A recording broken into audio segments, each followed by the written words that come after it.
اللہ تعالیٰ کی دی گئی ڈھیل کو اپنی چالاکیاں مت سمجھو۔ وہ جب رسی کھینچتا ہے تو انسان منہ کے بل گرتا ہے۔ نیکی چھوٹی ہو یا بڑی، اسے پسند آ جائے تو دوزخ حرام کر دیتا ہے۔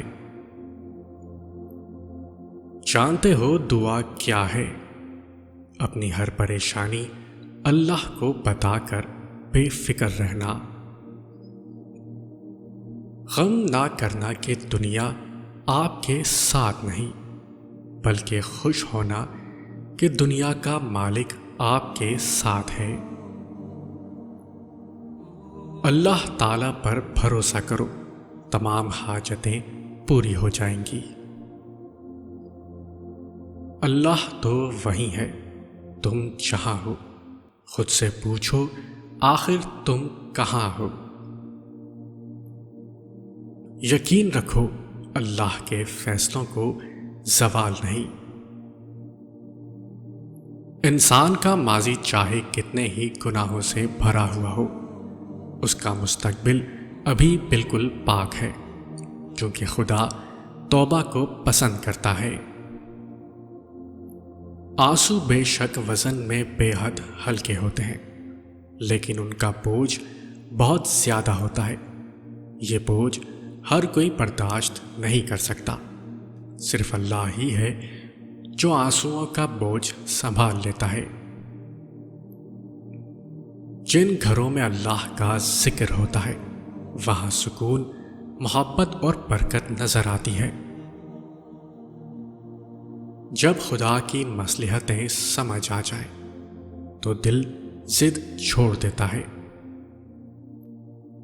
جب تمہیں لگے کہ تمہارا کوئی نہیں ہے تو آسمان کی طرف دیکھنا، وہاں وہ ہے جو ہمیشہ سے تمہارا تھا اور ہمیشہ رہے گا۔ اللہ کا ذکر دل کے لیے ایسا ہے جیسے مچھلی کے لیے پانی۔ جس نے گناہ گاروں کے لیے دنیا اتنی حسین بنائی ہے تو سوچو اپنے فرما برداروں کے لیے جنت کتنی حسین بنائی ہوگی۔ اندھیری رات کی کروٹ پر اپنا بستر چھوڑنے والے اپنا ایک انداز رکھتے ہیں، خدا کو ہمراز رکھتے ہیں۔ خود کو لوگوں کا عادی مت بناؤ، خود کو عادی بس اللہ کی عبادت کا بناؤ۔ جب مشورہ اللہ سے مانگا جاتا ہے تو مشورہ بھی ملتا ہے اور غیبی مدد بھی۔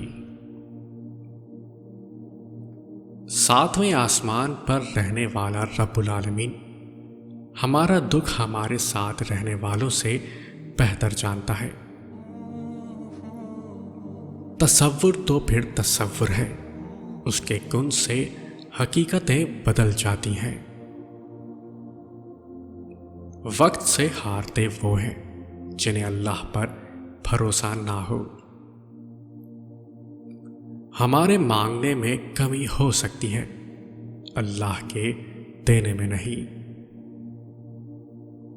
لوگ 1000 منتوں کے بعد بھی نہیں مانتے اور میرا رب ایک سجدے میں مان جاتا ہے۔